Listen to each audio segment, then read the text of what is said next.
I watched him sitting alone at the bar.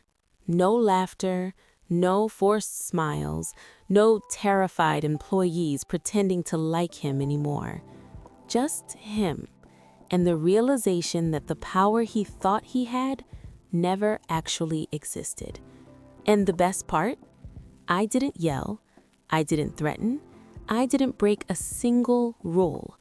I just told the truth, and it destroyed him. If you've ever been disrespected at work, if you've ever watched someone completely unqualified get handed power they didn't earn, or if you've ever fantasized about the perfect, clean, non-violent workplace revenge, hit like, subscribe, and comment karma below. Because this one hits deep. I worked in a mid-sized corporate office. Not glamorous, gray carpet, buzzing fluorescent lights, the kind of place where coffee is survival and sarcasm is a second language.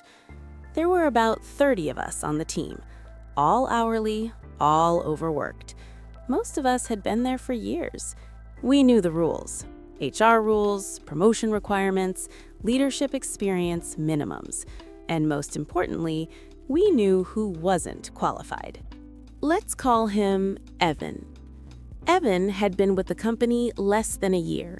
Entry level, no leadership experience, no management background, no technical edge. But Evan had one skill perfected to an art form: sucking up. He laughed at every manager joke, agreed with every bad decision, hovered just close enough to be seen, but never useful. When the company announced they were promoting 3 team leads under the manager, nobody expected Evan to even apply. HR rules literally stated he wasn't eligible.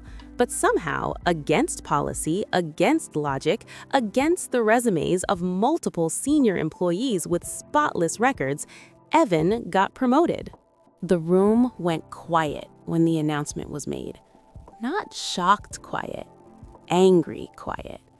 You could feel it in the air, tight jaws, crossed arms, that collective realization that merit meant nothing. Grievances were filed, formal complaints, documented policy violations. HR dismissed them all, just like that. And overnight, Evan went from mildly annoying to universally despised. Before the promotion, people tolerated Evan. After, people avoided him. Eyes glazed over when he spoke, short replies, forced politeness. Except for 2 people, the sycophants.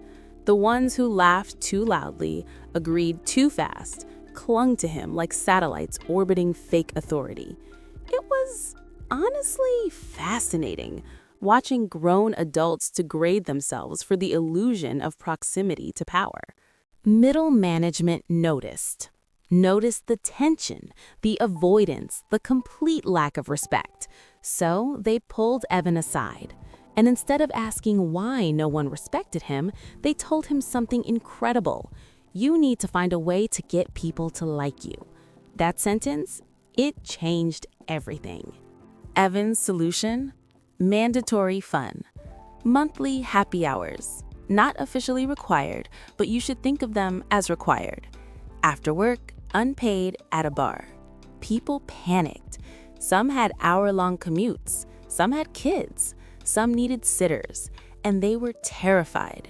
Terrified that missing drinks with the boss meant losing their job. I watched coworkers scramble, group chats buzzing, people negotiating childcare, people calculating gas money, people rearranging their entire lives just to drink beer with someone they hated. And here's the kicker. I wasn't even technically under Evan. He just roped everyone in. I didn't panic because I knew something Evan didn't. Labor law.